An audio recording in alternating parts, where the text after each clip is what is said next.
This is the emptiest that I've seen these streets in a week.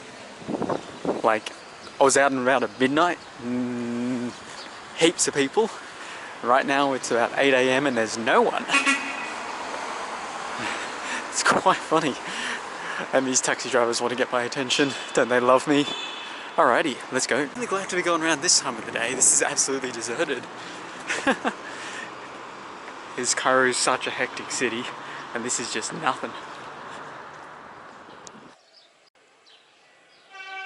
Oh, so I'm in the city of Luxor.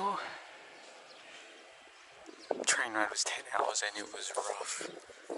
It's not a very comfortable train, but I got here eventually. They hand out a lot of stuff on the trains, but none of it's free, so just be careful. So I've got a few options here today, but I think first we'll go over to the Nile. Have a look. Hey, so we got here is the Temple of Luxor. First one. I'll try and find my way to enter. And we've got the Nile in beautiful distance over there. And it's one of the many Nile cruises that I could take. I'm not going to. I mean, I did consider taking one down to Aswan, but not this time. I'm gonna risk myself on the train again. Okay, that looks so cool.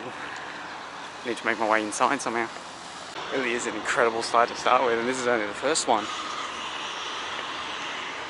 Actually, I'm stupid. I've taken the wrong path around to get to the entrance to the Luxor temple. I went the long way around, so it's actually going to be easier if I head straight to Karnak from here. So, give me half an hour and I'll be there. Could take the horse, could take a taxi, but I'm going to keep it easy. It's actually the walk of the, I think it's like the alley of the Sphinx. So, it's actually, like I didn't expect it to go this far because it was connecting the Luxor temple. But it looks like it's connecting all the way to Karnak, so that's at least 3-4 kilometers of just this one road lined with sphinxes. That's so cool. I'm hoping to be able to walk along it, maybe, but that's probably going to be once I've reached Karnak or Luxor. Hey, welcome to the Karnak Visitor Center. Let's go. This is the start. This is a small model of the complex. So I believe we're at this front bit right here. So we're going to make our way in to the Sphinx Avenue and check everything out. Like, it's not going to be too packed, but so far so good. Let's have a quick look around here. Oh wow. See, now the only thing I've seen from these ones here is from the movie The Mummy. So this is going to be all new stuff for me. Good movie though. Okay, so first history lesson today is that Luxor was the old capital of the Middle Kingdom nearly 4,000 years ago, called Thebes. So it's got the East Bank and the West Bank. The East Bank is full of where the people lived and all the temples, and the West Bank is preserved for the dead, which is where we'll be going in the next couple of days for the very well-known Valley of the Kings. It was full of significant cultural heritage for Egypt, especially in the upper and lower kingdom periods. And this is one of the, probably one of the most well-preserved ones, being Karnak. Wow. Just by the entrance. Wow. And you can see on the inside the crowds are forming.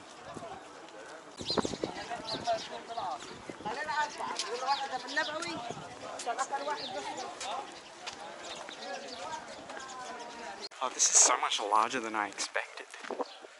And it's incredible that this was built so long ago. Romans have got nothing on this stuff. I mean, look at that. Wow. The detail and the amount of stuff that's still intact here.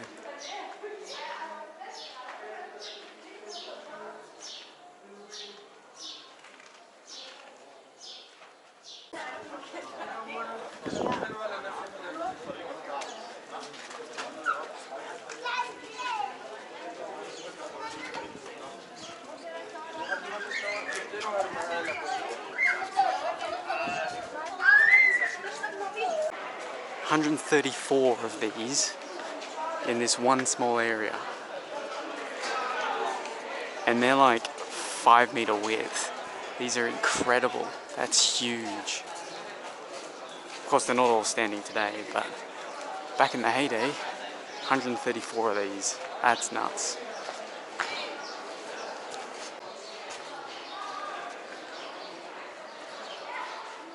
Like seriously, everything.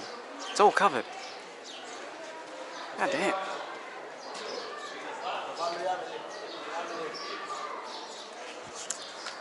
This is incredibly impressive, if I do say so myself, without the summer hide. Okay, we're heading into the third section. So you've got the entrance, you've got the hypo stele, I think it was called. And now we've just got a series of temples and pylons all around here, and obelisks. I remember one of them was stolen from here, I think. And that's the one that's in France, maybe? I think. Don't hold me to that. There's just so many small temples to the pharaohs and to the gods. All mixed up everywhere in the entire site. Yeah, something about that does not look too steady. Oh dear.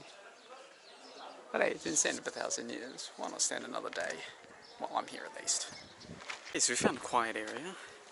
So most of this was eventually lessened due to monotheism, I believe, when, I can't remember his name, but he made Aten the only worshipable god. It's the father of Tutankhamun. I believe that was around the time that this started to decline. And that was before the Romans and Macedonians conquered.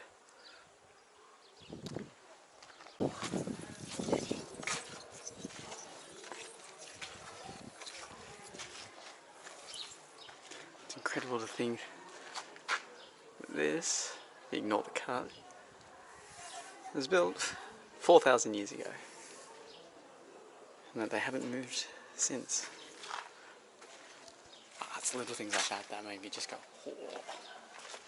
Still, this is just an independent temple on the far eastern side of the complex. Oh wow. He's still got some of the colours. Would have been so beautiful. Oh. This looks like they would have held, I had to guess, bodies, and then this would have been yeah, these look like mummification rooms. I'm going to take a while to stab in the dark, but yeah, that's what they look like. Okay, so I found a completely empty area. Seems like all the tourists want to take photos by the obelisk and in the main room. But here, I'm all on my own.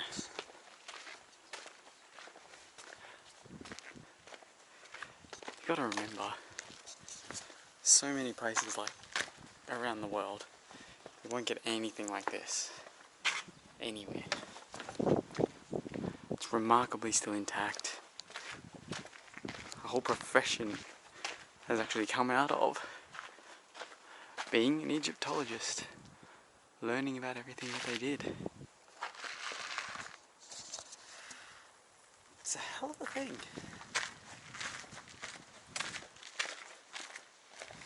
Certainly wasn't expecting, actually, I wouldn't say I wasn't expecting, but still quite spectacular. I think Valley of the Kings, Abu Simbel, Philae, still got quite a few to come.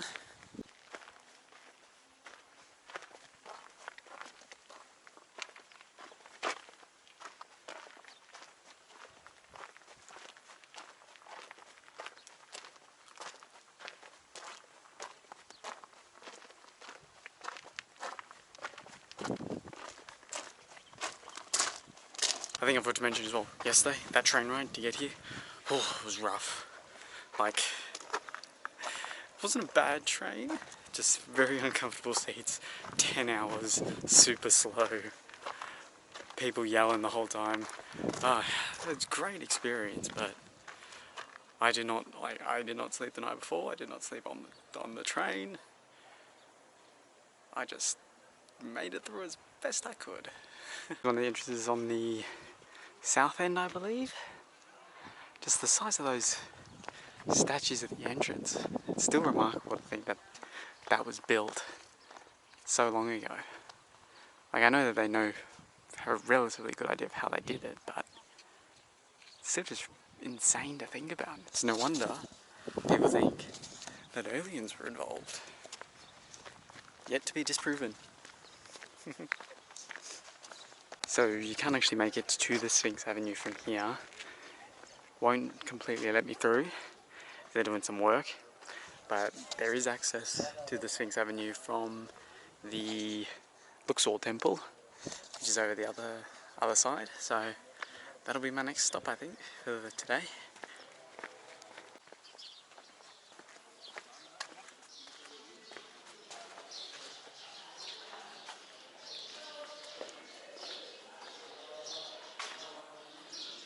Miniature hyperstyle.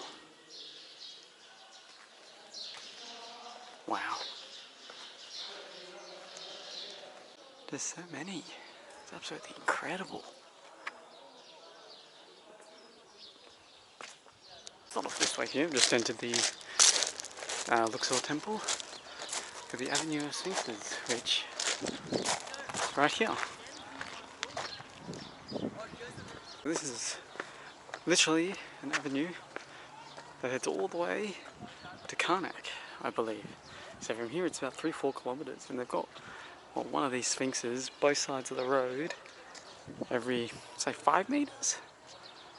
Someone can do the math there, but that is a lot of sphinxes. So slight change. So they're spaced by 4 meters, not 5 meters.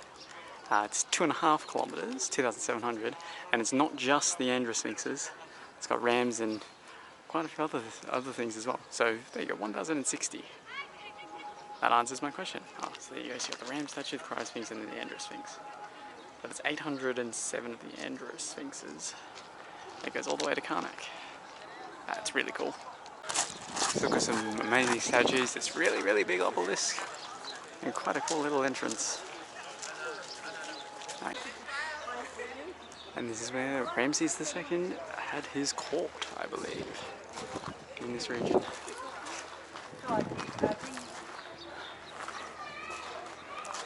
wow, these statues are incredible. Oh wow. Beautiful. Such cool. Much like. Open it.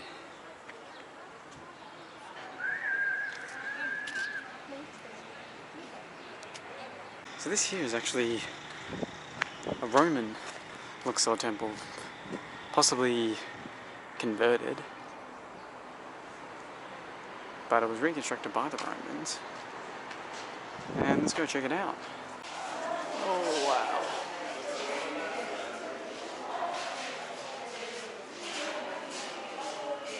Oh. We'll just move right along from that.